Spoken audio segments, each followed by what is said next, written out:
കാപ്പി കുടിക്കാൻ മാത്രമല്ല, ഇതുപോലെ ഒരു നുള്ളു കാപ്പി ഉണ്ടെങ്കിൽ ഇതുപോലെ തിങ്ങി നിറഞ്ഞ് ഏത് ചെടിയിലും കൊലച്ച് പൂക്കാൻ, ചെടി മാത്രമല്ല കേട്ടോ, പച്ചക്കറിയിലാണെങ്കിൽ പൂക്കാനും കഴിക്കാനും ഒക്കെ കൊടുക്കാൻ പറ്റുന്ന സീറോ കോസ്റ്റിലുള്ളൊരു വളമാണ്. എളുപ്പത്തിൽ ചെയ്യുകയും ചെയ്യാം. അപ്പോൾ അതിന് വേണ്ടിയിട്ട് ഇതുപോലത്തെ ഒരു പാത്രത്തിലേക്കാണ് ചെയ്യുന്നത്. അപ്പോൾ കുറച്ച് കാപ്പിപ്പൊടി എടുക്കുന്നുണ്ട്. എന്നിട്ട് ഞാൻ എടുക്കുന്നത് സാധാ വെള്ളമാണ് കേട്ടോ. കഞ്ഞിവെള്ളം ഞാൻ വീഡിയോ എടുക്കുന്നതിൻ്റെ മുന്നേ തന്നെ അമ്മ കളഞ്ഞു, അതുകൊണ്ടാണ് കഞ്ഞിവെള്ളം എടുക്കാഞ്ഞത്.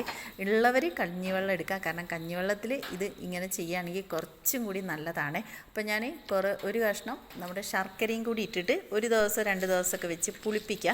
എന്നിട്ട് കൂടുതൽ വെള്ളം അതിലേക്ക് എക്സ്ട്രാ വെള്ളം ചേർത്ത് നന്നായിട്ട് നേർപ്പിച്ചിട്ട് നമ്മുടെ ചെടീൻ്റെ ചോടൊക്കെ ഒരു കമ്പ് എടുത്തിട്ട് നന്നായിട്ടൊന്ന് ഇളക്കി കൊടുക്കുക. എന്നിട്ട് ഇതിൻ്റെ ചോട്ടിലിങ്ങനെ ഒഴിച്ച് കൊടുത്താൽ മതി കേട്ടോ.